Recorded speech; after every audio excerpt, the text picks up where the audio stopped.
Hello, and welcome to episode 36 of Snap on This, a Marvel Snap podcast. I'm your host, LaurenWhatevs, here with my usual amazing co-hosts. First up, even-numbered episode, throw it to Ben. Ben, how was your week in Snap? And keep it snappy. My week in Snap. I guess it should be pretty easy to keep snappy because most of it was just high voltage. And the thing about high voltage is that, last time high voltage came around, like 2 weeks ago or whatever, I said something on the podcast about how, like, my trick to not having a bad time is to not try to have a good time. And I'm just going to try to get through it and do the things and not try to, like, put any of myself into it at all. And, like, that sort of worked. But then it came back so soon. And I'm just like, I can't suppress my personhood that much, that often. Like, it's just kind of sucks. So I didn't really have time to play regular Marvel Snap because I was too busy choring in high voltage. But it means that I don't have very much to talk about because I was just playing a big pile of 5 and 6 cost cards and making the missions go away. And it still took a very long time. And I had to check in at 3 different times of day. I wasn't allowed to sleep for more than, 8 hours or whatever, generously speaking. Really seems like kind of a dick move. I'm not a fan of the mode as, especially not coming back with this frequency. And that was pretty much my Marvel Snap time. I did eventually get Toxie Doxie. I spent 500 gold on mission refreshes. So since finishing high voltage, I have played Toxie Doxie because I was excited about the card. I think we're going to talk about her later. So I won't get too deep into that now. But I haven't built any exciting decks because I already deleted the pile of 5 and 6 cost cards. There was also, I did try to make the best of it. I tried to play unfamiliar 5 and 6 cost cards that, like, I don't know super well. And I also played a couple of other cheap cards to, fill things out, make lanes that went up to 20 and stuff, that sort of thing. But I got to practice with some cards I don't usually play. I played Black Cat. That was my random 2 cost card in the deck. That was fun. It's good to, get a feel for these cards and, you learn things by having them in your hand. And even when you're not trying to, like, win a game or doing anything meaningful with them, it's just building familiarity with the tools. So that's cool. I played Namora. I played, a lot of cards I don't play. And that was... I can't say it was nice. I can't say I had fun in high voltage playing these unfamiliar cards. I mean, like, I'm giving you the most silver lining there is, and it's like, it's so narrow. This lining is truly a lining. The bulk of the content is discontent, I will say. Yeah. So that was Snap. Other than that, I've got other things going on in my life. I traveled, hung out with family and stuff. Got real sick. I don't know if you can hear it, but I'm real sick right now. Trying not to let it make me extra grumpy about high voltage. These are separate things. I can be grumpy about both of them independently. But the pod separately. Must go on. Yep. Other than that, played other games that were more fun. Because high voltage is not really a game. It's a chore. I mean, you can't treat it as a game. You can try to win, and you can, like, put an effort in, and, like, you will probably get 20 volts more often than if you weren't trying to win. Those 20 volts. You're right, but what's 20 compared to 875 for your missions? Yeah, so I'm not saying there's no way to treat high voltage as a game. You can treat it as a game if that's what you're trying to do, and I hope that you enjoyed it if you did that. Yeah, and I'm with you, I hope that it doesn't come back very soon. It's got some upsides, like you can play some cards that aren't normally. Yeah, I did that. That's kind of cool, I guess. But then it ends up being everybody doing the same. Like, everybody's playing Ebony Maw or whatever. It's just... Anyway, I'm obviously very much on the record as thinking high voltage is not a very good game mode. But also the balance patch that I was very happy about with the Bazaar last week. I'm not as happy about it. It's not aged well. Bummer. I think a lot of the cards that were bad are still bad, and a lot of the stuff that I don't know. Maybe I'm You said just it's salty balanced because regularly. Yep. I think they'll fix it again. But they don't do patch notes. It's nuts. It's nuts. Oh, really? Yeah, What? it's a bizarre choice. No pun intended that time. Nope.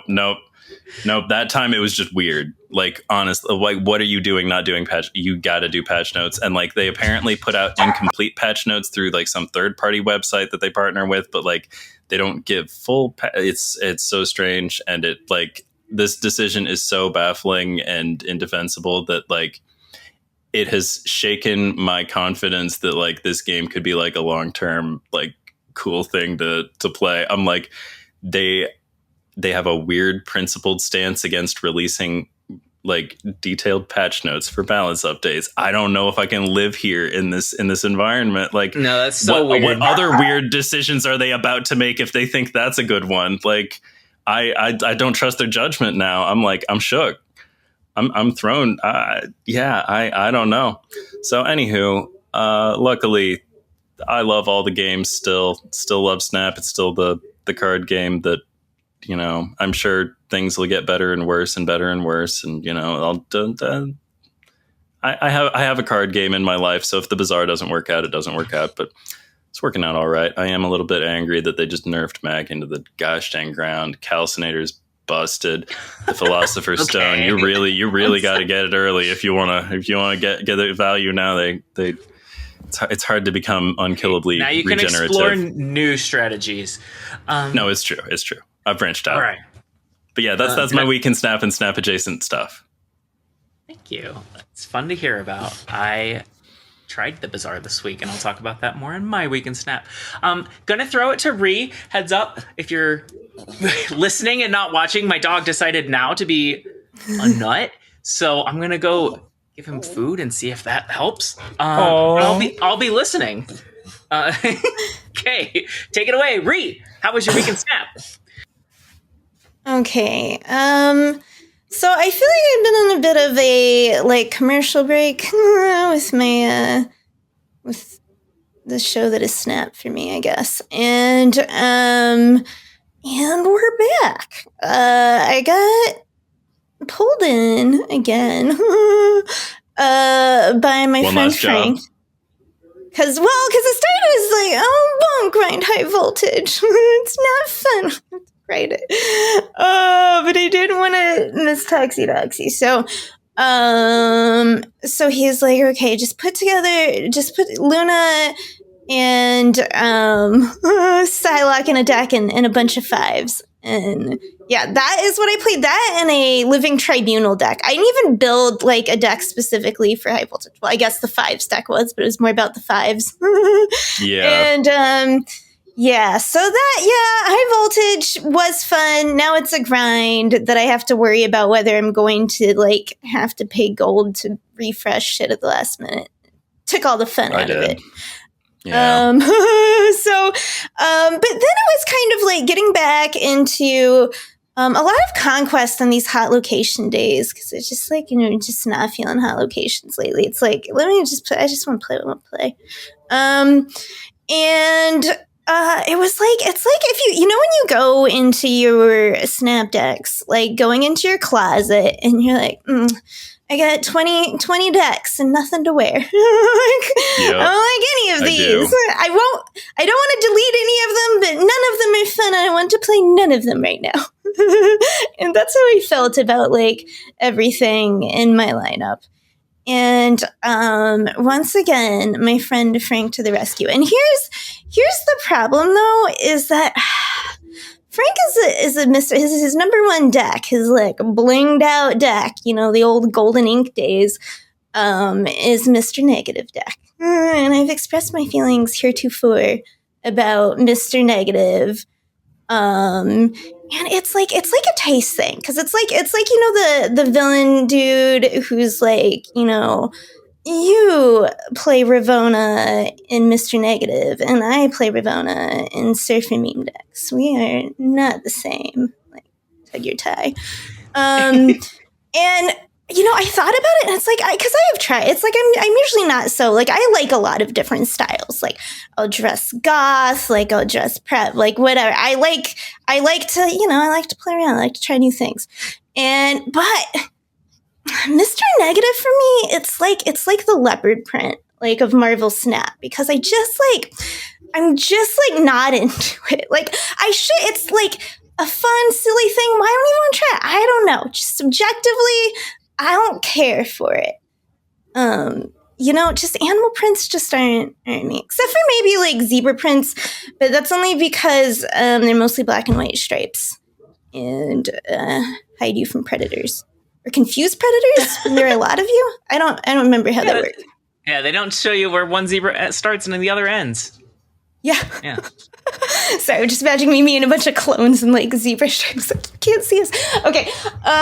So skeptical, right? So Frank's always sending me decks like, here, try this deck. And I'm just like, you like negative. It like ruins everything he touches. It's not like Lauren where it's like, but Lauren also like clip hunts, which is like too insane for me. So like, but this deck, okay, it's like he came and said, okay, Rhi, but check out this outfit. What if it had a big red cape like a warlock and fairy wings and not just a crown, but the crown of a space emperor? And I saw this deck and I was like, okay, try it. Is the space emperor Hulkling? Yes! This deck is so good. I have not had, it's a high Evo deck, and I have not had this much fun with high Evo since like Spider Bay was in like full blown business. So this deck, he called it Manic Pixie. I've extended it to Manic Pixie Dream Emperor because I feel like it's an important part of the fantasy. But it does have these cards like I've wanted to play more and yet just haven't. Adam Warlock, Pixie, and Emperor Hulkling. For the high Evo, there is a Hulk and Wasp. Obviously, Wasp is a target for Pixie, but also very useful because there's a hope in this deck.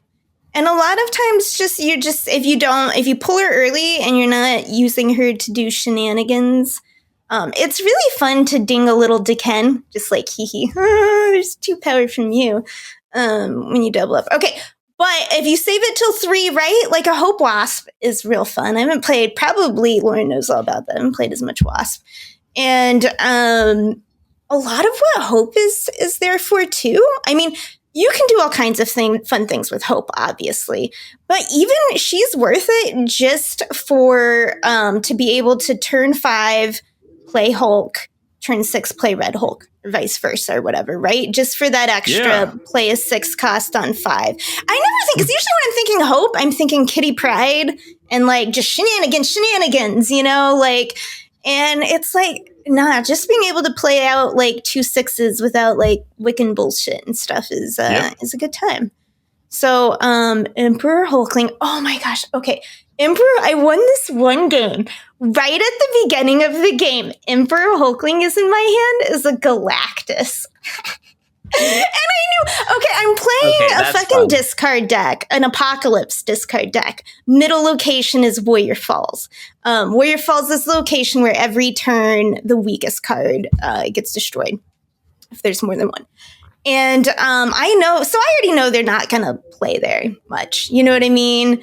At all. They don't have what it takes to be the Black Panther. Right? And it was so beautiful. Right at the end, they snap me. I don't even snap him back. I'm just some fool who like is stupid and should be retreating. But no, they had a giant ass Apocalypse. They threw down right. They were winning left and right so hard. Emperor Hulkling Galactus. That's how you fucking win a game with Galactus, if you were wondering. Anyway, so like it was so glorious, very practical, so kind of fun.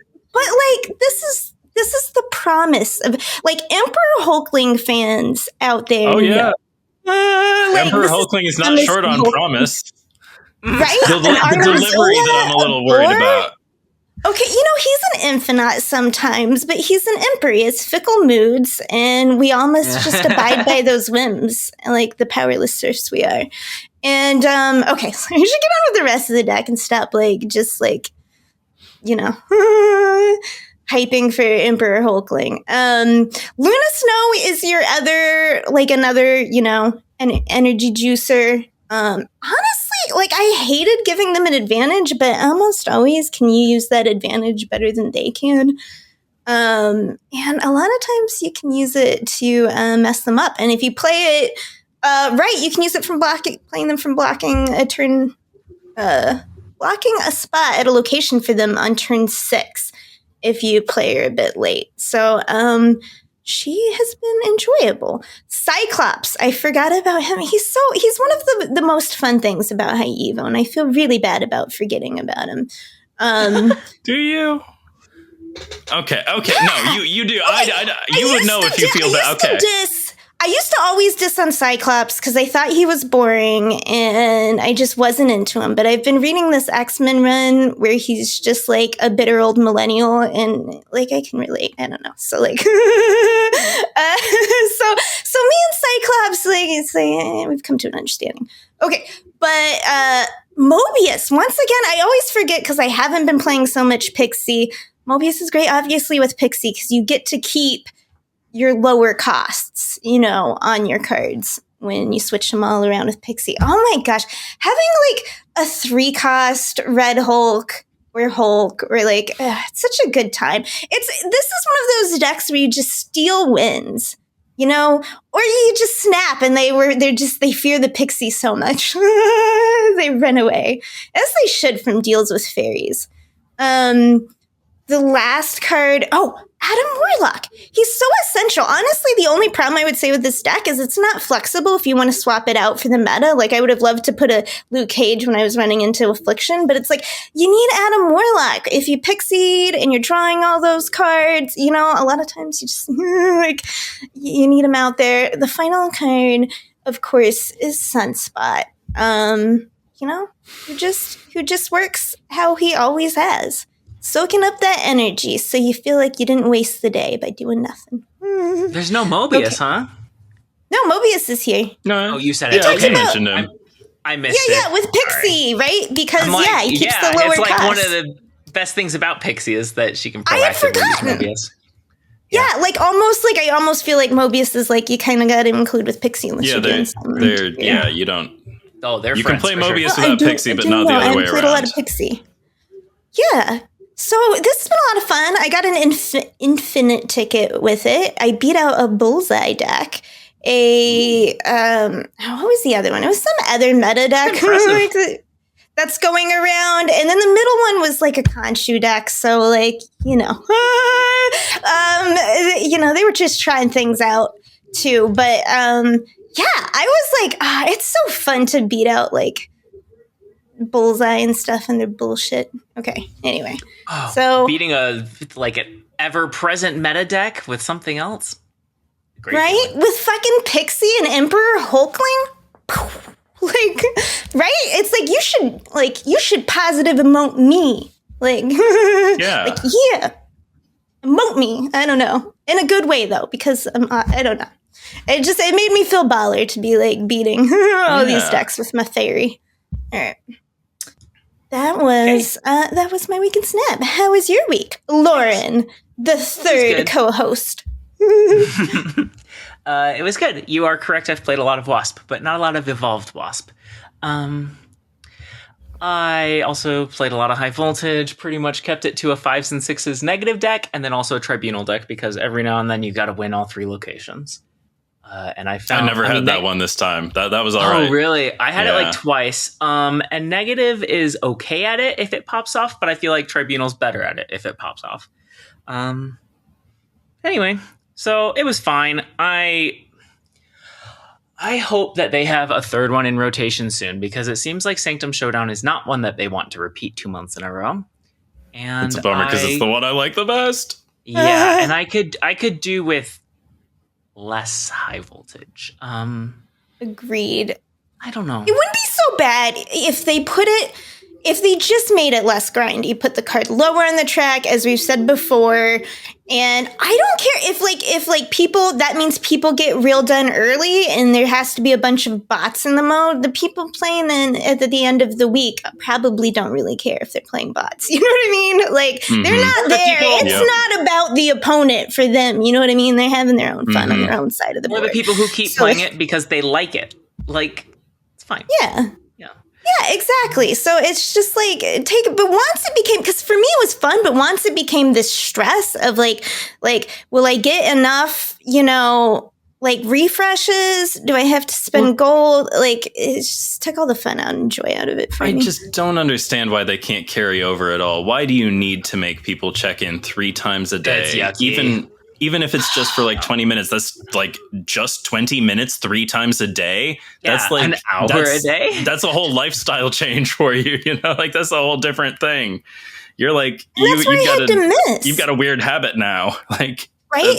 For a lot of us, that's, and we're around the same times. It's 11 p.m. to 7 a.m. for me. It's like, those are, not high voltage hours. It's basically 2/3 of the missions you need to accomplish in order to get the card.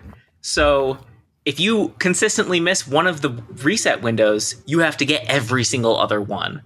It is just like, and that's so stressful. deliberately burdensome. It's deliberately a dick burdensome. move. Yeah. Like they're doing it on purpose. Like that's like, absolutely. It's intentionally abusive, like I don't dig it. It's not a good look, Marvel Snap. Do better. I feel like part of it is just to keep the mode populated, and it's like, fuck that. Why? Maybe make it more fun if you want. Well, here's the thing. I harp on high voltage, and it has some problems with the actual core gameplay, but mostly I think it's all the systems around it. It's missions that don't stack. It's missions that are worth so much more than winning, which I know some people appreciate that it's a more casual mode, but I don't know. Even though it's a casual mode, even though it's a casual mode, I see so many people being sweaty in it. Like, right. Oh, it's yeah. It's like, and I'm people just like emoting like they like outwitted you somehow when like, I'm just playing 5-cost cards, bruv. Like, calm down. I gave you a 0-5 hobgoblin. I wasn't serious. Like I put spare all me my the power sassy in one Deadpool lane. BD. Oh no. Lord. Just don't play People it. like humans are just wow. I don't know. I don't know sometimes. I know, I've been in a real mute first, ask questions later. Gets muted right away. I'm like, yeah, no. Like, why do these people need it like that? It's like very sad. Yeah, I didn't get a ton of toxic emotes, but I definitely got some, and I have made extensive use of my eye roll Iron Man and my I don't respond at all. Captain like, Marvel. It's not worth it, but like, what? Just it's kind of like a bummer that it just like seemed like that it was like it was worth it to me to do, like who thinks I don't know like. Find something more fulfilling, like better. I don't know. Just be folks. better.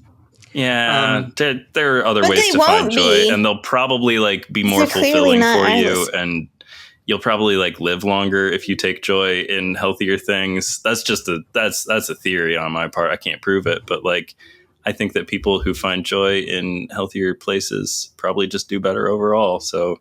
If mean emoting is how you get your kicks, maybe just like, I don't know, reconsider for your own benefit. That's my hope for you. It's a weird hobby. I enjoy mean emoting, but only if somebody does it to me first.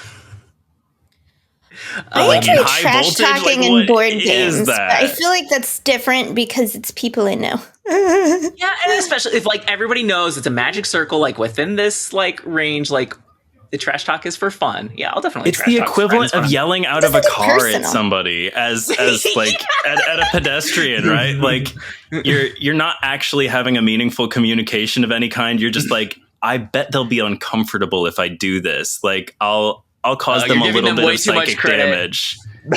I don't know. Like, who is emoting in high voltage? We're not even playing a game right now. You're just like being rude to be rude. Like, this is like if every time you walked past another like person on the street, you said, "Oh, go fuck yourself." You know, like what? Like that was just like your reflexive thing. Like, honestly, I don't know. That's like the it doesn't like I don't get mad. I just like get like exasperated with like this sampling of humanity that I'm being presented what it with. says about humans. Yeah, I'm like, oh, you're a bummer. That sucks. Sorry. I hope it gets better for all of us. I'll keep it short and sweet, but also this week, I feel like it should be brought up on the pod because Ree talked about crocheting last week. Hell yeah. And I got a box in the mail, and I've hinted at it before. I'm getting married in early June, and Ree sent me my wedding gift, and it's two. If you want to go to the YouTube, you can see them all. I'm going to put them in front of my face because of how narrowly we crop the cameras. There's two bears, one of them with the trans flag colors, one of them with bi flag colors. My fiance is bi. And they're wearing each other's scarf, and they have magnets to hold hands, and the scarves have little L's and J's on them. It's just so stinking cute and impressive. She said it's her second crochet project ever. Like, I can't believe it. And it also, there's a little bonus frog for my kid who makes our YouTube thumbnails. So yes, it's darling. Reggie has already put it up in his bed. So, yeah, he had to run upstairs and throw it to me. Also, if you're watching this and you're like, why was Ben's reaction so tame? It's because I already knew about these. If I were seeing them for the first time, I would be freaking the fuck out right now. They're so cool. They were so mind-blowing. Dramatic reenactment is more like, I felt like a real piece of shit friend and co-host. They're absolutely darling. No. Thank you very much. I'm so impressed. Yeah, the rest of my... I played Bazaar. I tried it. It was really fun. I haven't played it enough to say much more than that. Like, my initial reaction is, like, I kind of like the backpack battles, more spatial inventory, better than it just being 2D. Nope, 1D. Interesting. I was wondering how you would come down on that. Yeah. Bazaar has a one-dimensional, like, the adjacency does matter. Yep. If it's left or right, it does matter, but there's, I don't know, it's different. There's only the x-axis, there's not the y. So far, that feels less interesting, but also I'm sure it's balanced around that. So, like, but yeah. I will play it more. It's free, and it's pretty. That is the thing. It's a little too slow for my taste. I wish I could just double the speed of the game. Anyway, I'm saying that even though I'm still learning the game. I don't know. I'm somebody who listens to podcasts at 2 times speed, so take that with what for what you will. Only 1.5 for audiobooks though, because I find those are. Focus. I only listen to podcasts where the voices are soothing and relaxing as equally to the content. Okay, let's talk about Toxie Doxie. I think we kind of talked about her last week, but now we've actually played her. I played her only a little bit. I did play her with Mysterio, and that was very fun. You too? I also have played her a little bit, and while I'm still very fond of the card, and I'm rooting for it, and I like the effect, and I think the effect is a cool thing that, like, would be good under different circumstances, I don't think the numbers work out, folks. I don't think that this 2/1 that gives 2 things plus 2 in your hand and has that restriction, I don't think those numbers, like, it's just not there. Like, the strength is not there. Like, this is this is 1 buff away from being a really good card. Like, I don't know, make her a 2/3, make the buff +3, change something about this, and the math will be acceptable. But the math is not acceptable. Like, it is not even if you're, like, playing her in Surfer, where, like, there are a million good targets to soak things up. I actually got to briefly, with the OTA, I jammed Captain Carter in a Surfer deck, of course, and with Toxie Doxie, I was like, this has got to be, like, the best way to, like, I am giving Toxie Doxie every opportunity to shine, but the numbers were not getting there. Even like when you got to, like, play this, like, Gwenpool is I want more Gwenpool. I always want more Gwenpool. This is not more Gwenpool in like a functional way. Like the similarity is there, the resemblance, but like it's not. It doesn't give you the same thing. Yeah, it's also a huge downside. Like you have to play her on turn 4, or you won't be able to play the cards that. Mm-hmm. Yep, I was bumping up against that all the time. It was making me miss out on what would have been better plays on those turns and stuff. Like I think if her numbers get a little more supportive, I think it's a very cool ability and like a smart design. And I think it makes you worry about good stuff to worry about, but it's not worth it right now. Which stinks because I was very excited about the card. And I still am, but just not excited to keep playing it right now, unfortunately. Okay. Reed, you got so some? I play, you got some? Yeah. I got an Infinity ticket with her, so some of us are complainers and some of us are winners. Just saying. No, I'm just teasing. Yep. No, I was casting, but I really still want to like do some Ravonna memeing with her, but I was playing too much Hulkling and Pixie to try and build that this week. So I was casting about for ideas, and I think the first thing I ran into is their friend Michael had put her in Flex Tape Safeties deck. And I did the same. I don't know what he put her in for, but I put her in for Iron Patriot. I felt was like, Iron Patriot's just a good card, but so are a lot of cards. So that's what I put her in for. And like her animation is it's so giant. Very her animation is just like toxic everywhere. It could only be improved if like Britney Spears Toxic like came on, while she was doing her thing. I would love that. Right? Oh, that's what I want. That's like the variant I want for Toxie Doxie. Isn't she already a character that was made up in the games originally somewhere? Oh, really? No, she's from the comics. Oh, she's from I'm not familiar with her, to be honest, but I would... she's a Dark Avengers kind of person, I think. Okay. I did some totally research play because I was like, who is Toxie Doxie? And I looked it up, and I think maybe sometimes she. I don't want to misremember some things, but she's had some. She's occasionally assumed other aliases. I think she was one of those Dark Avengers versions of some other Avenger. Maybe it was Scarlet Witch or something. I'm probably getting that wrong, so don't come for me. But she's from the comics, and she has a real goofy name. I'm still on the fence as to like, am I a fan of her real goofy name? I think so. I think I'm here for it. I think I'm pro Toxie Doxie all the way down. Yeah. No, I love her vibe. As I was saying, I would really enjoy a Britney Spears. It's like, because it's just how I grew up. Okay. So, I did make the mistake of playing her in turn 5 and locking a 110 Kitty Pryde in my hand to not play it turns. I was like, how did I? There's a pain in your soul when you cannot play a 110 Kitty Pryde. That cannot be. I did it to myself. I knew her. I thought I could fix her, but I played her anyway. No, I did that. It was so bad that I like forgot. I just didn't even retreat because I was so like. Stupefied. I just like panic finished the turn. Yeah, and they had snapped, and I lost. But I won the war. You didn't matter. Yeah, I lost that battle in 4 cubes, but we came back and won it all.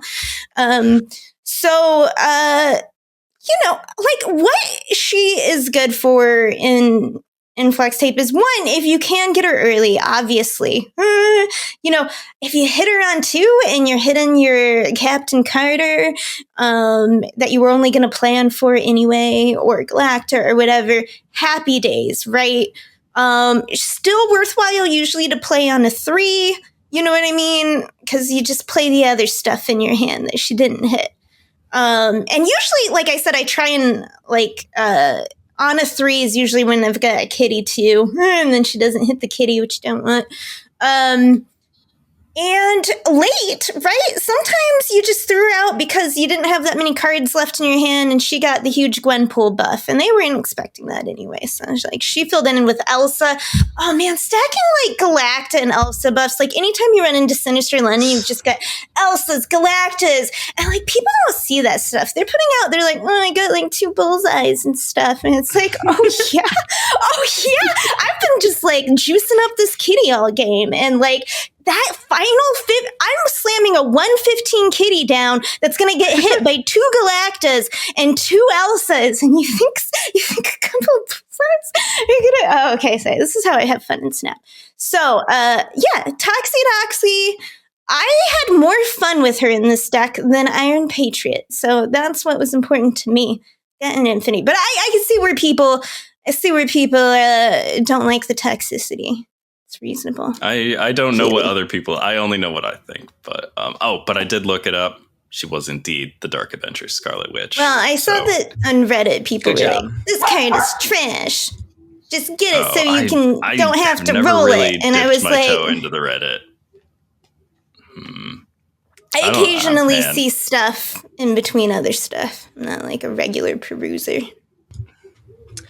All right, and our other card that was not an event card, just a regular old Spotlight card, might be the last Spotlight card, depending on when you update your game on Tuesday. Strange Supreme, a 2/2 that gains +2 power from merging, and also at the end of turn, merges a created card from somewhere on your side of the board into himself. Did you get him? What do you think? Rhea first. Okay, yes, I did, and it was actually like a baller week for me because I didn't have speed, and I got speed and then strange in that order, so I only spent 2 keys. Wouldn't have even minded the USAgent variant, to be honest, because I don't have one. And what, you don't like the... No, I also wouldn't have minded the USAgent variant, but I didn't happen to open that one, which kind of disappointed me, but I'm not going to throw extra keys at it. And also, right. I'm like, that reminded me of a thing where I'm like, yes, last week I made it sound like I don't have enough resources to be collection complete right now, but I totally could have if that seemed like a thing that would be like long-term smart. But okay, anyway, point is, I was just like, oh yeah, and I meant to correct my the way I made it seem last week and blah, blah, blah. But that's not the point. Point is, how you feeling about Strange Supreme? Keep going. I just ruled the auto deck because, like I said, I had my time co-opted by High Voltage. What did it make? In this Pixie deck. It put together an all-in Strange Supreme deck. Like, basically, it had, like, Mysterio, Squirrel Girl, Mockingbird, Sasquatch. So you're, like, kind of all in on, like, genning. Like, where I want to long-term put Strange would be Clog, where, you know, it's like you're not trying to juice up the biggest Strange Supreme ever. You're, like, it's like half utility. And I started putting that together, but like it wasn't done. So I played with this auto, and people did miscalculate like how fucking big Strange Supreme can get, and it is fun. Like I said with the Clog, like Debris is in the stack, and Debris is just a great tool when she works for you and not and against them. It's so good. Oh my God. Strange Supreme eats the most powerful beings in the Marvel Snap universe. Squirrels from Central Park. He gobbles them right up. And I'm like, normally I'd have to be playing a destroy deck or something to get rid of these fucking squirrels. So, I slurped them up. It was so, because it happened and I was like, Willie? Yes! Yay, Strange Supreme. He's really fun too. It's a different way to think about the game and what's doing. We just haven't seen a mechanic like this.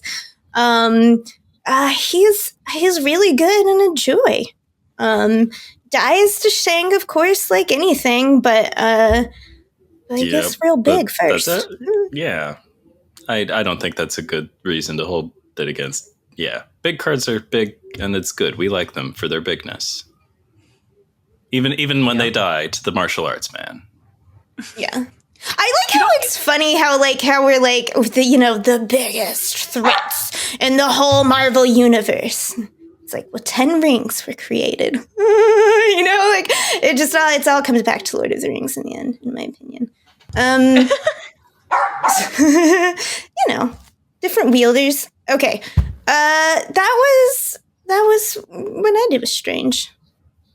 Do you have more to say, Lauren, about what you did with him? Oh, you can throw it to me. I'm just gonna jumble this order. Say, where were we? No, I love it. I want to know what Lauren thinks about Strange Supreme. I two-keyed Speed and then Strange Supreme. Great way to go out with a bang on Spotlight. It's Spotlight twins, same thing. Yeah. Sounds like all three of us did that, right? Really? Yeah. Wow. Although you didn't get Spotlight Speed, did you? And I'm the only one who got Spotlight Speed. Oh, I got the card speed. You got the because I'm over here variant. already I got having the card. Speed. Got which it. I believe No, I got the card. randomly. No, I think I dropped tokens on it. Okay. I thought maybe it was one of my fourth prizes, but I think I actually acquired that one on purpose with tokens. I think it's a super fun card. Like, if you like fun cards, you should get this card. It's also strong. I am sure people are overestimating how strong it is, because I've seen people saying it's a 219. And like, yes, I think it's part of the design. How the design works so well is he feels like a 219. But really, you paid for all the things he ate. So he's like a 619, which is fine. Like, that's still a good stat line. And his utility is definitely there. I have loved, like, filling up a lane and then knowing that there's a good chance that he can clear it again for me. You know, the kind of strength that like a moving card has. Also a card I played a lot with Mysterio. I think it's great that like there is that Mysterio Mockingbird Sasquatch the Mysterio package. Too.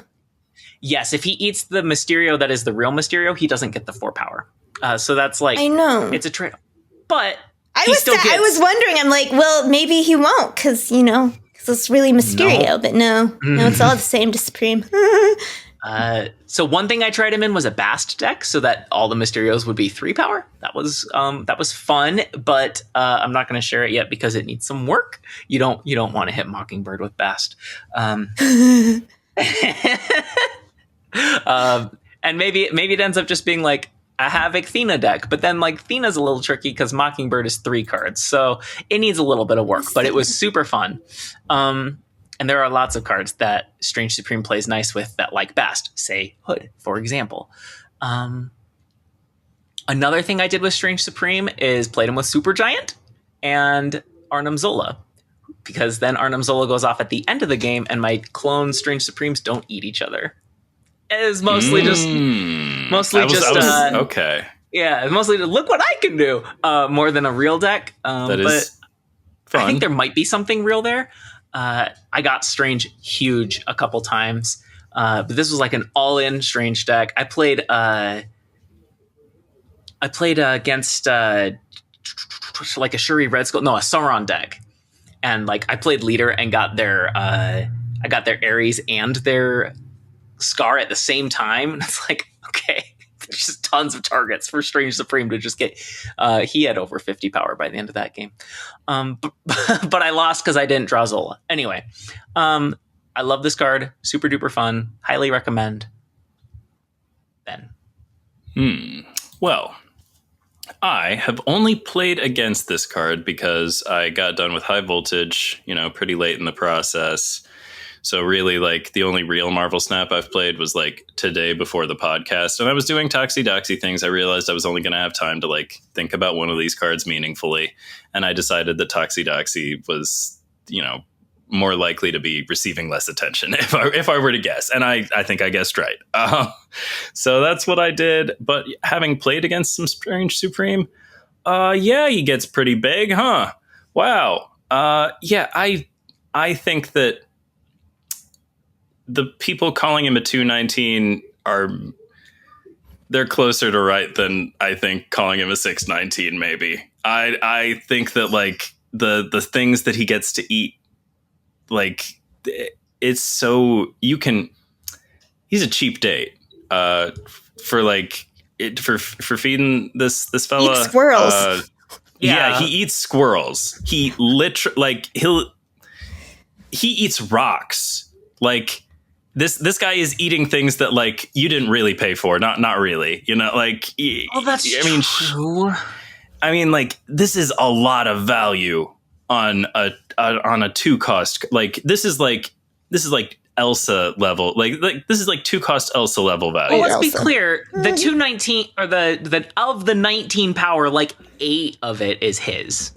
So yes, he's bigger than 2-2. Yeah. I and the 19 number. I'm not sure how we got there. I think that was like largely pulled. That was my example. I don't know. Like, I think he gets so like all right. You get like 5 turns in theory in a 6-turn game. If like somehow there's always something for him to eat from like his first drop onto the board. So I mean that would make him a 212, right? Yeah.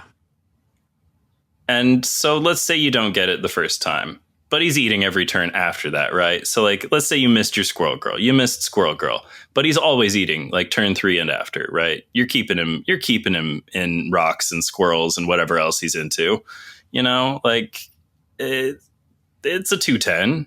That's they haven't printed one of those, honestly. I think there may be a reason for that. So I don't know. I think it's a very powerful card, and I thought it would be, and I like playing against it not very much. I'm hopeful that I'm going to discover that I absolutely love playing it myself, but I'm honestly a little skeptical of that. I don't know if I am going to love playing it myself. I don't think it's actually as interesting a card as I hoped it would be. Or maybe its interestingness is overshadowed by the sheer bulk of stats that it's making there. He's got real drawbacks. Maybe there's an interesting card in here that's been drowned under the weight of its beefiness. I don't know. He's got real drawbacks. He has deck building restrictions, and also, I don't think these it's drawbacks. It's unwieldy that you don't know which card he's going to eat. That's true. I don't think that proved to be as big of a downside. No. As it's not a very big downside. I think it's very minimal, and just like the fact that he lets you play debris and like clean up your own rocks, and like this is just like you're getting them coming and going like too many different ways.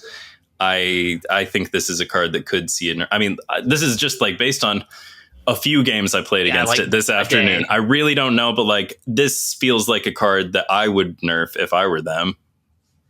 It's interesting. The most dangerous part of him is that he's fun, and we all know that it doesn't matter. You know what I mean? Like cards that are fun. Like it doesn't matter if they're even like fair. If once the play rate is too high, it's just frustrating. And he's fun and powerful. Do you mean if it's fun, they're less likely to nerf it? No, I mean... if it's fun, people are more likely to latch onto it, and it's going to become widely adopted as, like, a very popular deck. So he's extra dangerous because on top of just being powerful, it's like, because there are cards that are powerful but boring, And he's relatively idiot-proof, right? Like, you don't know which one of the rocks he's going to eat, but he's going to eat one of the rocks, and it's going to be fine.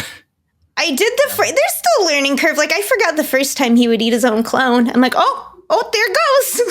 Goodbye, other lane winner. Forgot about that one. That's a day one thing that you would make that mistake like once. And I wouldn't make it again. Correct.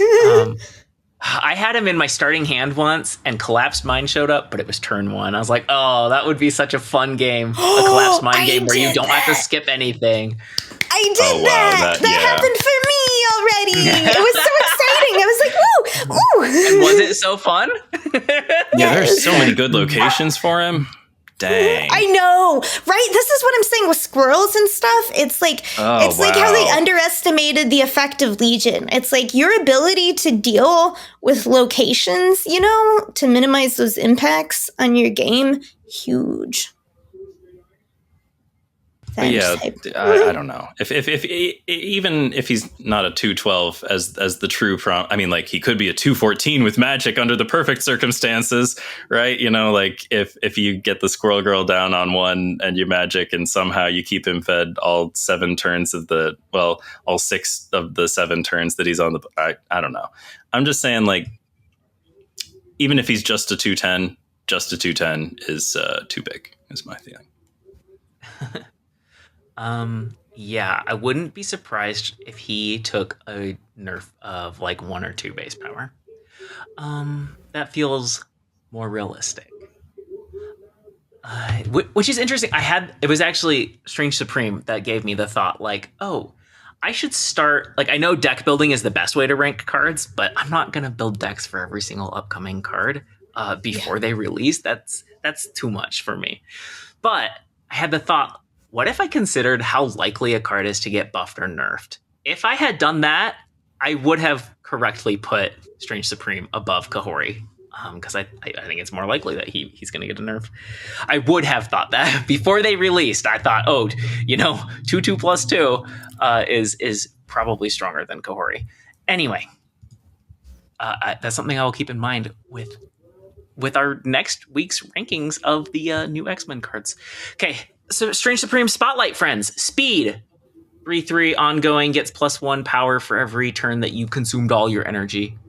And then I think they should make him a 3/4. Okay, sorry. Yeah, you think he's too small? Yep, I think he's 1 too small. That's what I think. Huh. He's got to be one of the biggest 3s, though, right? Especially with no he's got a 3/9 ceiling. Downside. But again, like that's assuming you hit your mark and all that. And I don't think you do most of the time. I think most of the time he's a 3/8, 3/7, and that's not. But really, isn't that fine? enough. Like Gladiator's a 3/8 with downside. No, he's a 3/8 with upside. Like you're playing him in mill, right? Or like something like that. Like you're not playing Gladiator. He has upside naked. in mill, but you don't play him anywhere else, do you? Well, not now that there's speed, but he did used to get played for just being a big card. Yeah. In the old days when he was a big card. I think people were wrong to do that then. I think the speed is like not quite big enough. That's how it seems to me. And maybe I've been playing him like kind of a lot, honestly. Like I'm rooting for this card. I think he's just 1 too small. It always cracks me up when you say you're rooting for a card. Yeah. Well, I often am. There are cards I'm rooting against, and I'll tell you about it. Doom 2099. I don't care that he's not a problem right now. That doesn't make him some hero. Okay, maybe I'm mistaken. It's sometimes, and not the case with Speed. I remember what he's done. Not the case with Speed, but definitely for some other cards. When you say I'm rooting for this card, it sounds like you're saying, bless his heart.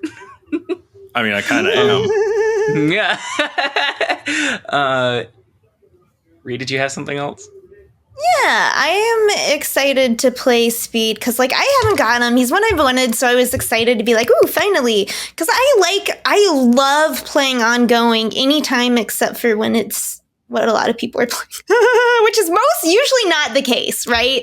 A lot of times it's safe to, like, be an ongoing player. And, and also Wiccan shenanigans, 2 things I like. So, I'm hyped to have. I would defer to Ben, who has also played, and I kind of agree. I've never kind of seen Speed as a huge threat. On the other side, usually Red Guardian's just fine, and other stuff. So, and because he's not like a surfer card, you know what I mean? Like when you're playing Speed, I tried him in my ongoing Goliath surfer that I built a couple weeks ago for Goliath, and he didn't even feel like that good there. And that deck, that had like Captain America to like everything was designed to like, it was kind of like this was Speed's big moment to prove himself in one of my surfer ideas. And it just wasn't, all he proved was that he's a little too small. I don't know. We will go with like Moonstone, right? Which it's like, lots of good stuff. So I'm excited to try things, but yeah, I tend to agree that I don't see him that much, and I'm not that afraid of him. Ergo, probably an extra point of power is warranted. It's worth saying too that his power is pretty predictable, like his range, right? Some other cards, like part of their strength is that they are surprising how big they can get, or how influential they can be. Speed's just. Okay, the most surprising thing you can do with him is play him on 6. That's all you can do. Yeah, right. But yeah, when he comes down early, I feel like I can easily figure out or estimate how big I need to get that lane to compete. At least to compete with Speed. USAgent, also in the spotlight. A 2/3 that gives -3 power to 4, 5, and 6 cost cards. Great card. I don't think there's a lot more to say about it. Definitely great in like the ongoing package that runs Luke. Also anything that runs Ajax. Yep. Okay. A lot of people playing 4, 5, 6s, you know? So yeah. Cerebro 3, great there. Oh wow, I suppose so. Anyway, also a card that I see in like Bast Havoc decks because you're not going to hurt yourself with that card. Someone's name was like USAgent is also a card Lives, that and I'm I was rooting like, for. nah, get out of here. But it's not in a bless your heart way with USAgent. I just like what he does, and I've liked it from the beginning, and I believed in him before anybody else did. There's an episode of Snap Decisions that I was on before we even had this podcast, and I really went to bat for USAgent, and I got the feeling that nobody believed me, or yeah. I don't know. It seemed like all of my urging fell upon deaf ears because nobody even seemed to think that anyone had said anything nice about USAgent, and I was shouting it from the goddamn rooftops. In every form I had. What was that? You're saying before he came out? Yeah. Yep. I went on Joe's show and I was like, "Hey, everybody! I know expectations are low for USAgent, but he does a cool thing. And if you're on Team Small Cards with me, get USAgent. He's great. He's going to do great things. He's got a good effect that you should want to do in a game of Marvel Snap." Like these are like exactly the words I said, and I still feel that way about him. Still rooting for that card even after he got popular. He never forgot where he came from. We had an OTA this week. Bunch of changes, bigger than last week's OTA. Not that that's a very high bar to clear. First up, a couple that are, I think, related. Sam Wilson, Captain America, goes from 2/3 to 2/2, and Scream goes 2/2 to 2/1. I agreed with what they said about Sam. They kind of said like Sam is so great because he's so versatile. He works in so many decks, and I love that in a card. There's so many cards that are pigeonholed into just like 1 or 2 exact decks, and that's beautiful about Sam Wilson. But he is kind of in danger of just being best in slot 2, goes with like, you know, synergizes too much. And they got rid of some of that with dropping the shield out of 1, but you know, it is. I think, I mean, you know, and it's a very light touch, you know, to 2/2. So this card is still going to get played for sure. Yep. Yeah. Not going anywhere. Can't remember if it was in the patch notes or if I saw other people talking about it, but I saw people talking about touching lowering the power of the shield, and I'm like, I don't want them to do that. No. If it goes to 0 power, it doesn't get to reach into like Death's Domain or Rickety Bridge or you know, whatever other location anymore. And that's something that's fun about the card, is that the moving piece has even just the tiniest bit of power. I think this change makes a lot of sense, and it may not be enough. We'll see. Definitely just a generically good card. Yeah. I was saying this 2/1 drop makes me like Scream better, because I was just thinking like, I'll put her with Toxie Doxie in my Ravona deck. It's just going to be toxic cards that hate each other and themselves, and the other, she still gets the other side of the board. 4-point swing every time she procs. Like, you don't have to go very deep on Scream to make her worth it. No, you don't. I'm still going to be playing Scream. I'm not dropping the card on this account. No, I still don't have her. But hey, maybe I'll get her next week if I go in on Snap Packs. I don't know if I'm going to. Now that I have speed, I think she's the only card I'm missing that I really want to do something with. Maybe Proxima Midnight, but I'm not going to do a ton with her. Anyway, Captain Carter, I'm surprised by this change. 4/3 to 3/2. Way more playable. Way better. Yes. We'll see about this. I had some worries, and I still have some. I mean, like, I got to play 1 game with her in the 3/2 form, so like, I don't know how she's really gonna land. But my concern was that she'd be too good at 3. Yeah, we'd said that before. Yeah. I still feel that way. It really changes so much because, like, not just getting to play her early, but when you have to play her that late, like, the thing that gets awkward for me is a lot of times she's no longer worth it because it's too hard for me to get her in a front row, you know? And when she's just buffing one other card, it's not worth it compared to usually what else you've got in your hand. And, like, this just makes it so much easier to squeak her in somewhere, you know? Because there's so many, like, rocks, squirrels, things that just junk up your board. Yeah, I wouldn't be surprised if this is, we haven't seen what all is out there, but like the biggest flaw for Captain Carter to me though, is her whole lane dies to Shang. She dies, the card she's buffing dies, and you've got your one like hope there or something. That has happened to me more than once. So we'll see, but yeah, I wouldn't be surprised if this is something they have to nerf later because it just ends up being that good. She's such a tricky card to tune because of how much her power can scale. I'm glad they're taking a big swing, right? Like, I want to see them take swings every now and then. Yeah. And this is a season pass card that was very hard to play. This makes it way easier to get in the front row. This might be just fine. Is my feeling. I'm glad we're trying it at least, you know? Like, if it turns out to be too good, that's fine, but let's find out. But just like Carter into Brood, that seems pretty big. Yeah. Carter into Moonstone also seems she's fucking Surfer ridiculous. Now. Yep.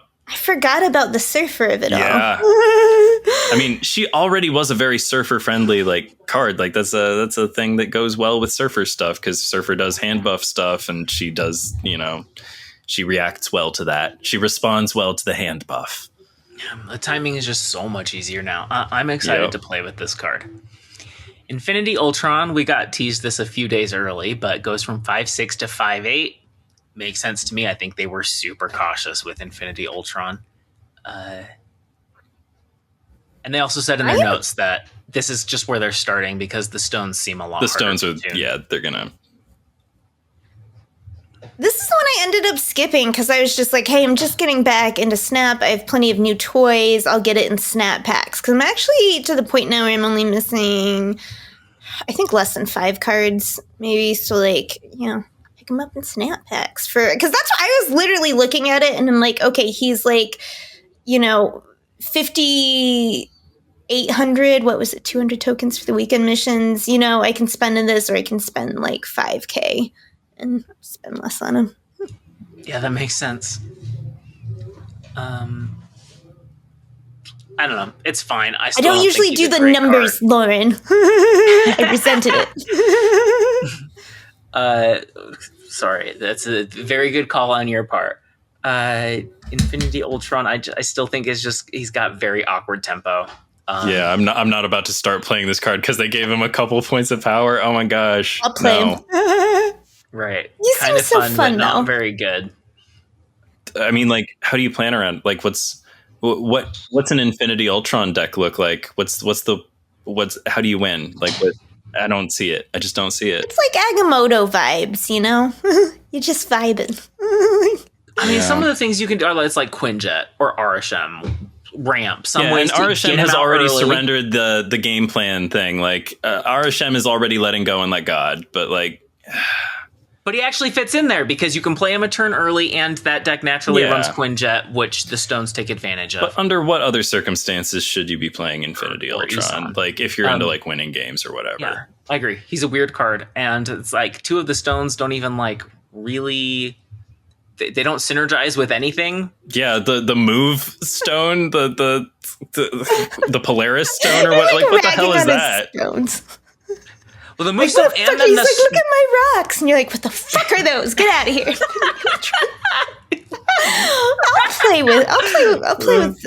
Okay, I'm excited. I'm excited. He seems fun, and his ceilings are decently high. He's just an awkward card, and I think that's probably okay. Toxin goes from 2/1 to 2/2. Kind of surprising, but they were saying that. I don't know. They wanted Bounce to have more presence in the meta. Yeah, they want to make sure that every archetype's playable. An extra point. I don't think that's dangerous. Toxin's I think cool. I got him in Sanctum and totally forgot. I haven't even played him once. You got Toxin? Oh, I mean, if you're not a bounce player, then there's nothing I to think do with that like Toxin is a good card to give a point to. Not that like Toxin was unplayable before, but this is like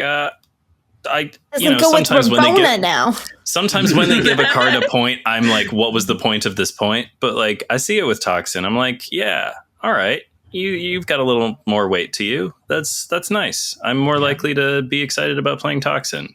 And going from 1 to 2 is a big differently. Buff. I'm like, you are not invited to my Ravona Toxie Doxie party.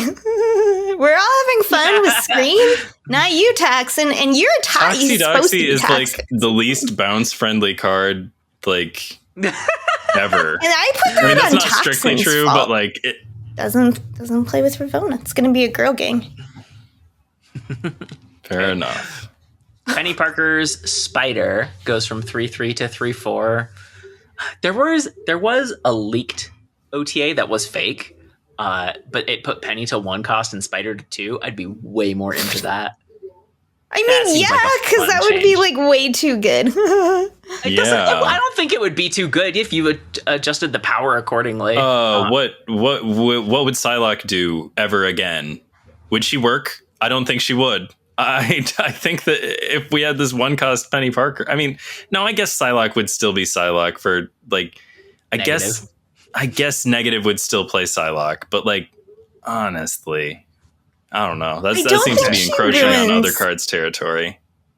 Psylocke, but I think when I play Penny, I want to do shenanigans with her merge and stuff. That's what I care about way more than the power. I would much rather have her be cheaper. Yeah. I would play her way more if she was cheaper. But yeah, I mean, this makes sense to me. Like there have been, I haven't played a ton of Penny, but there have been times where I'm holding Spider in hand and I just never play it because it's just not the best thing to do. And I think that's weird. Or you never play Spider on Penny because like, you're playing it on a Scarlet Spider or something. And it's like, what's Penny's point? Besides Spider. I usually play Spider on Penny because I like energy. That's I'm saying it depends on the deck that you have put Penny in. But also I feel it's like, did I just do a whole thing where I'm like, hey, cards are cheaper. That's better. We like that. It's like mentioning from time to time. The game. Okay, sorry. I guess not like Vanilla Hulk. Tuned down in power, you're like not excited. All right. Fastos 3/3 to 3/4. Yep. I kind of suspect this isn't enough. I kind of think he needs to be 3/5. Really? Yep. Damn.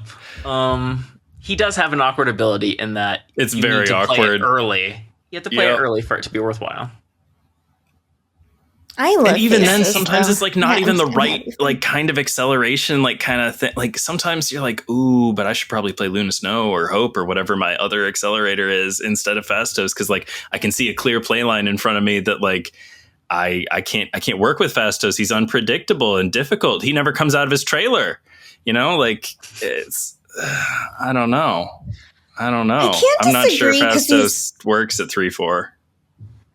He's one of those cards you just always want to play more. Like, I like this card. I'm always happy when I play it, but I'm not playing it. It's just usually for a reason. Maybe 1 extra power is enough. Let us know. I hope so. I mean, I'll keep trying. I've been trying with 3/3 Fastos. I'm not like disincentivized to keep throwing myself at it, but I don't have high expectations. But like you were saying, Lauren, he's a surprise card because people like forget to expect that you may play a way cheaper like Brood, or he does make for unusual game states, and which is a winning factor in and of itself. Yeah, it's a lot of like information imbalance. I've played very little Fastos since, but like that sort of thing has to come like if that comes with too much unwieldiness, as it has with, for instance, Toxie Doxie. Like, I don't know, like you allow yourself to create like surprising threats, but if you box yourself into unexpected corners, that's also bad. I don't know. Yeah. I got an Infinity unexpected ticket with Hulkling and rough. Pixie this weekend. Come at me. No, I heard that about you, Ree. It's noted. I think it's clear if we look at a bunch of cards that 3 is an awkward setup cost. Like that's the threshold where a setup card gets awkward. You could look at Luna Snow, who they had to buff. Did they buff her by 1 or 2? They had to buff her power because they thought she'd be strong enough, but like, and part of it is she has that big downside. But I don't know. I think a card that is setting up is awkward when you make it too expensive. Especially a card like Fastus or Luna Snow, where the earlier you get them, the more valuable they are, which also means if you draw them late, they're kind of useless. Mm-hmm. There are certainly exceptions. Sarah and Wong come to mind. Wong is awkward, but worth it if you're being greedy. Before we go to the last change, I forgot there was something I wanted to call out about in the Infinity Ultron section. They mentioned that they know that there's like this imbalance with 5s being awkward. Oh, yeah. I also took note of that. Relative to 4s and 6s, and they like said we are going to work on this, and I love that. Yes, we need 5s to be better. And then the final change, Rhino, completely reworked, goes to a 3/6 on reveal. Add a rock to your side of this location. I think it's a great change. Absolutely, yeah, 100%. It's a fun card, definitely more playable, and like the Infinity Ultron thing, they had an extra note in this section where it's like they're going to be reworking old cards more often. Also something that I love. Yes. Also, I've got a theory. I think the timing of this buff is related to the popularity on Netflix of Kraven the Hunter. That's what I think. No, I guess. I think that it's really put the spotlight on Rhino, and that's why we're finally fixing him. For those who don't know, Rhino is one of many minor Spider-Man villains who appears in the film Kraven the Hunter. I had no idea. He's actually a secondary antagonist to the film. One of the more primary secondary antagonists. Nice. In fact, you might even be tricked into thinking he is the primary antagonist to the film. Oh, but it's a trick. Okay, well, I won't fall for it now. Whenever I get to Kraven. Yeah, I mean, I don't know what I'm going to do with this, but it's way more interesting. His power is that he wears a backpack, by the way. In the movie, that's his power? Yes, he has a backpack, and it keeps him from transforming into the Rhino. Oh, I see. So they don't. He's got a little port, and it's a whole choice. Sounds kind of cute. One of many. Countless choices were made in the production of this film. I kind of wish he still ruined the location, right? Created ruins and popped a rock out. No, he could do both. He could do both. But also, I like that he makes it ruins or he made it ruins rather. And that's like, you're not, Scarlet Witch might do something, but Rhino never did something, he never TVA'd you. Nobody played Rhino. Maybe Cerebro 3 sometimes, but nobody played Rhino. No. So, but I mean, that's their fault for making him a 3/3. That was, but this 3/6 one that makes a rock. I wish it also did the location thing still. Yeah. Best of both worlds. That's my feeling. Anyway, but this making a rock business is very cool. I love it. I think it's very fun and funny. I think less power and ruining the location would be better. A 3/4, 3/5. I would take that trade off. I wouldn't play that. I think he needs to be 3/6 to, Really? 3/6 is high to remove a location. I think that's I agree. But I think he should still do the rock. I'm really committed that the best possible version of Rhino has the old text and the new text. Yeah, I think that would be more fun. Thematically appropriate. And I think that the old text on Rhino is indeed, as you're saying, kind of bad and not really worth playing about. Even if it did have decent stats 3/5 or something, I still don't think I don't know. Like, consider that we used to have 3/5 Nocturne, and although it's been decided that we can't have that anymore, like, that was, reliability is big. Nocturne loses people games. Scarlet Witch loses people games.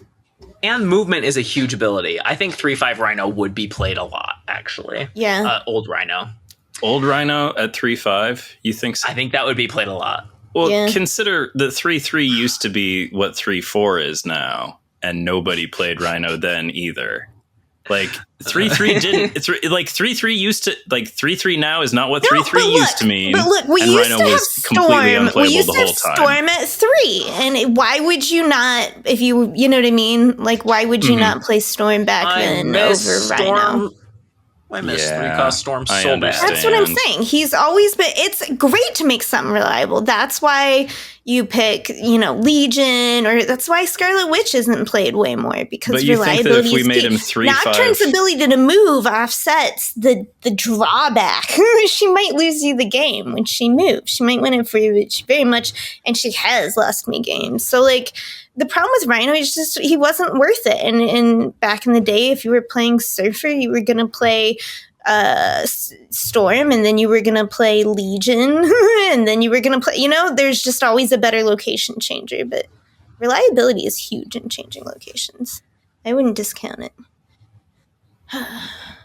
Well, if you would play 3/5 Rhino, tell us so in the comments. I'm just curious, what are you doing with new Rhino if you're playing it? Like, discounts Mockingbird, Supreme, or you're running Patriot or Supreme. This 3/6 is just a big card if you miss, Supreme. Right? Yeah. Like, this just keeps the big stats thing going. Like, we're just playing exclusively overstated stuff. That also downside fed. Downside doesn't apply if he's the 4th card at his location. True. Okay. This is like the downside is like so nothing. Yeah. Well, a rock on your side of a location is a pretty big downside, I think. Only if you're not planning for it, though, and like you're gonna be playing this with like Viper and stuff. Like, the Viper is another good one. Yeah. Okay. There was actually one more change. Toxie Doxie originally targeted skills she wasn't supposed to, which makes sense because she works so much like Gwenpool. So she won't hit skills anymore. But her card still says cards, even though Gwenpool's text says skills. Love the consistency. I hope that gets changed as soon as possible. Okay. On to our side quests. First up, secret homework. I assigned it this week. The secret homework was to design a 0-cost card. There's a bunch in the game, but there's only 2 that you can put into your deck at the start of the game, Yellow Jacket and Wasp. And I think there's room for 1 or 2 more before Jane becomes completely busted. So, mine, I was looking for another character who could shrink, to be in that like Ant-Man, Wasp, Yellow Jacket range. And my goodness, there aren't any. I mean, there are, but they're so rare. Almost every single one I found was like a different Ant-Man, a different Wasp, a different Yellow Jacket, or there's also Ant-Man's daughter, Stature, who's already in the game. Like, it's very hard to find other shrinking characters. One that I found was the Mighty Destroyer, apparently Stanley's first superhero ever, and this like forced to look like a vampire creep because it would be more threatening to the bad guys. He seemed like a very funny character. And it's like heavily implied he can shrink, but it's an ability that he keeps secret. What I ended up going with was Black Ant, who is a life model decoy of the irredeemable Ant-Man. I hadn't learned about the irredeemable Ant-Man before, but he's like a shield agent who steals the Ant-Man suit, and he's kind of morally gray, and he seemed like a really fun character. I'm interested in reading those comics now. But he dies and is replaced with an evil LMD called Black Ant. And this is my card. 0/0, at the end of your turn, or at the end of turn, if your side of this location is full, switch sides. So a 0-cost clog card, but kind of an awkward one. and he would switch back too if you didn't like the next turn do something about it. Accidentally, this wasn't intentional in the design, but I like this about the card, is a Valk card that lets you play Valk on 5. Like if you played Black Ant Valk, it would go over to their side, and if they played anything there, then he switches back on the last turn. So yeah, that's my 0 cost card. Ria's assigning next week's homework. So Ben, what's your 0 cost card? All right, well, that's a pretty cool one to follow. All right, those who listened last week may recall that like 2 seconds after the homework was assigned, I announced that I already had it and it was good. It's true. And you know what? I stand by that. It was pretty good. And it is exactly what I thought it would be last week when I said that. You just had it ready to go. I did adjust. I thought I might have to make it 0 minus 1. I've decided to go 0 minus 2. There were some other things that like are a little up in the air, and I'm going to tell you about all the ways I thought about doing it differently. But here's what I ended up with. Techno-organic virus.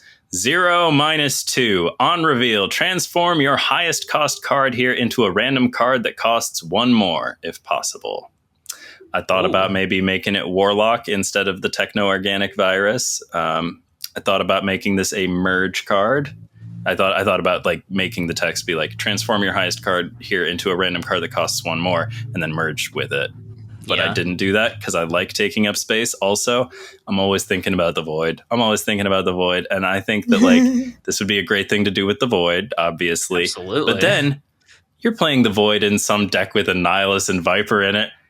You should probably make sure you still have something with negative power to throw over to the other side, right? I mean, sure, transform the void into some 5-cost card, but like leave yourself something to clog them with, honestly. Hell of a play to be able to do a Sentry and this on the same turn at the end of the game. Yep. No, it's like probably too good. I also considered making it sort of more like equal, like to make it a symmetrical thing. Also transform your opponent's highest cost card there. Like, but that I think would be like, that would not temper it. That would just make it more too good. That would like just double down on the being too good thing. But yeah, I just thought that like we need an evolve card at 0. And like, I like that this one, it requires a little bit of space, and it will, that was my reason for like not making it a merge thing. But like, I thought maybe it would be cool to make it Warlock, because like Warlock like resurrected Cypher and it's a whole thing. I don't want to, stuff that I read like when I was a kid, but like, do I remember anything in great detail, great enough to speak on it? A whole bunch, but I don't know. There was a part of me that wanted to make this card Warlock, just because Warlock is one of the coolest looking characters ever. He's got to be coming eventually. Yeah, and there would be like so many dope variants because Warlock is just so fun. But yeah, I just went with the Techno-organic virus. It got some shine on it recently in X-Men 97. Little baby's got it. Little baby Nathan. He's got an illness. I'm ill. He's ill. Makes him relatable. Yeah. Okay. So yeah, the Techno-organic virus. I think I told you all the things I needed to tell you about it and the thought that went into it. And I did not tell you about mine. I just want to be real quick. So Black Ant changes sides multiple times, and so that like he's a backstabber and a betrayer. So switching sides made sense. Oh, also, he triggers on when the lane is full, just like Ant-Man. There, that's no, I like that. That's mechanical. Very good. See, it's great. Yeah. Ree, tell me about your 0 cost. All right, I'm starting with my inspiration Thank first, you for sharing. having learned from the previous 2 narratives. I already thought it was cool. My idea was inspired by the Cyclops comic I was talking about earlier, actually. The X-Men are all either hunting or aiding and abetting Charles Xavier, who's on the run, because they think he killed a bunch of people, but he didn't actually. It's like the X-Men. If you start explaining any reason why things are the way they are currently, it just devolves. into 5 different rabbit holes. Okay. So, but Quentin Quire, who I'm excited for as a future card. I love this little punk ass bitch of a kid, psychic genius.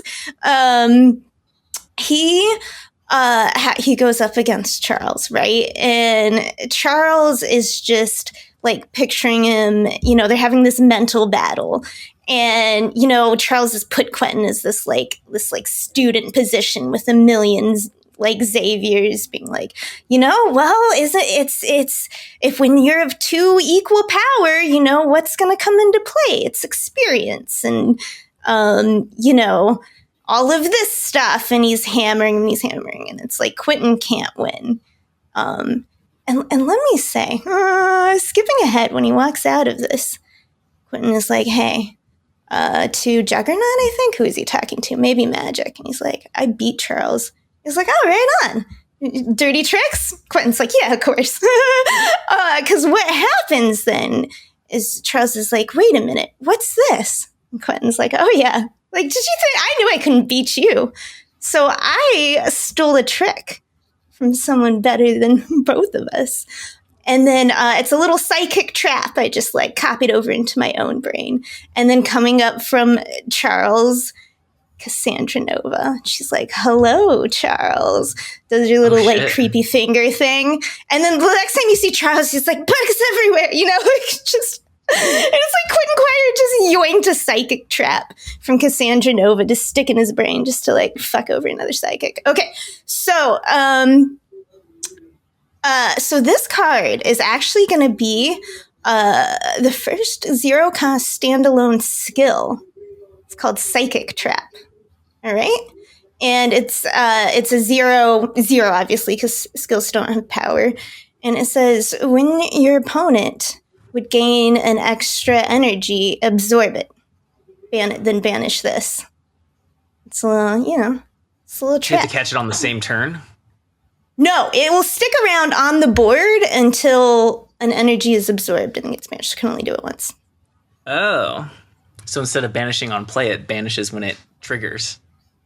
Yes. Sorry. So it'd be like a win for a card type. Trap. Yeah, I guess it's a lot of new things. I was just like, I just really wanted to make fine. I wanted to understand it. That's very fun. Yeah. Okay. So that'll be interesting. I don't know actually how much I'm gonna like skills or not when they come out with standalone cards you can put in decks. We'll see. We'll see how that goes. I agree. Okay. So next week's homework. Is, I happen to fall along the lines of just, things Rhea likes to talk about. So I want for next week, give me your favorite or some cool video game related music. That's a video game soundtrack or like some kind of fan piece, whatever. It's gotta be music. It's gotta be related to video games. Because I do love that Marvel Snap is paying musicians and getting new music every season. One guy. Yeah, I mean that's he that's puts how out they bangers. roll. But no, I know we would like them work. to pay multiple people for sure, but like I like it when artists and musicians are employed, especially over robots. Mm-hmm. It's really cool that they're paying for a different song every season. That's cool. Yeah. So, that is my way to tie it into Marvel Snap. Limited relevance to secret homework. Okay. That's our homework for next week. Back to you, Lauren. Wonderful. Thank you. Well, listener, if you liked what you heard today, like, comment, subscribe, review on iTunes, maybe on Spotify. I don't know how that works. I don't listen to podcasts on Spotify. But if you leave a comment there, we'll see it because rechecks every now and then and shares with us. Or you could comment on the YouTube. You don't have to apologize. Discord thing. And doing things. It's true. If you want to come chat with us, we have our own little corner of the Snap Judgments League Discord called the Speakeasy. And in there is Rhea's Comics Corner, where she has been sharing a different comic recommendation every day for the past week-ish. I think there's still a couple more days until we get the full week. But If you want to come... Today's last one. Okay, today's the last one. They come with Darling art. They're really great. Talent. You should really check them Thank out. you. So I promised it would be like 5 minutes, and I really spend more like 20. I'm sure. I know what that's like to spend over an hour for a quick little cute piece of art. Anyway, if you would like to join, there are instructions in the podcast notes or in the video description. You have to get to the Snap Judgments League Discord, and then there's a button you have to press there to get into our little secret corner. But it's fun, and we have a lot of listeners who play along with the secret homework. I think there were like 5 or 6 good zero-cost designs this week from listeners, and I appreciate you all. If you want, next week is going to be both a patch, which means we're going to be previewing July cards, I think, and also ranking the May card season. So it's going to be a big episode. If you want to catch that, tune in next week. Same Snap time, same Snap channel. Should have like a kazoo or something. No, it would ruin the guitars. Sorry. It's just like we don't hear the guitars when we're recording, so it's sad for us. It's true. Sometimes like I start to dance to them like as though I know when they came in, but like I don't. I mean, they always come in right as I'm saying channel.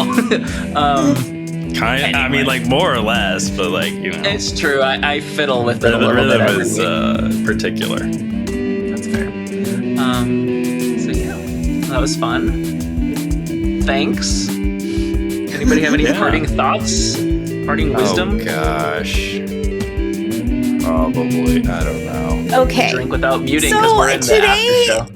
I should be embarrassed to admit this. I don't know why this popped in mind rather than the coolest thing. I glared at a child today. I feel kind of bad about it. No, they need to understand that not everyone is there for their bullshit. What were the circumstances? Here's the thing. I was always super polite in public. And people would comment to my parents about how respectful and polite we were in public. And I don't speak to my parents anymore, so I'm not going to criticize other people's parenting choices. But no, it was like, okay, so I'm at the lake, and this is maybe the last time I'll go to the lake because it gets too hot. I don't exercise outside and above 80 degrees because I have choices. So, I was going, and it made me sad because there's this song on my workout mix when I'm like power walking that's called Crazy Fucking Robot Body.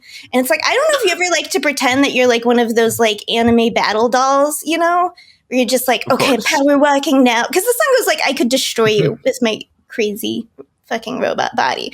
And I just like to pretend it's like, okay, what if I just, you know, right now, out of my arms, you know, like fighting, like my, you know, like maybe you could lean forward and your thrusters would engage. Right? Rockets would come up. I would fly out into the middle of the lake. I would like be, I don't know, I'd be fighting some sort of evil. But then I would stop and I would save one of the cute little bunny rabbits that sometimes hops out on a trail, you know, just to show that even though I am a force of destruction. Oh, we love to see a big robot save a little squirrel or something. Yeah, I'm not that big of a robot, to be honest. I'm rather small. But yes, anyway. So you make up for it with deadliness, right? Living in my fantasy, and this like child who was like old enough to know like steps out right in front of me, like in a way like to make me stop because he wants to look at me or something. I don't know. And I'm just like power walking, and it was just like and it's like his whole family is there, and I just like didn't even know what to do because like honestly, like I'm kind of sensitive to like people. Like I had someone drunk follow me home, like a stranger from the street once. So it's like, I never know when, I mean, I get this as a child, but I was taken aback and I like just kind of like gave him, you know, a semi-mean look. And then he like hopped back out of the way and I continued my walk. But it's stuck with me because I'm like, did you glare at a child? Yes. They probably shouldn't have done that. I mean, okay. I wasn't there, so I don't know what this facial expression was. But do you really think it was a full-fledged glare? Do you think what you released into the? I don't know what my face you gave him a looks glare? Like, maybe. I mean, that's what I was going for. Are you sure for. It wasn't just like a stern, no nonsense look? Like you are in my path, you know? I don't know what it was. Warranted. It was Yeah, it was spur of the moment. It was very reactionary. You were in the right. It also sounds like it worked. Yeah, I heard you get results. That's what I heard. That's the moral of the story to me.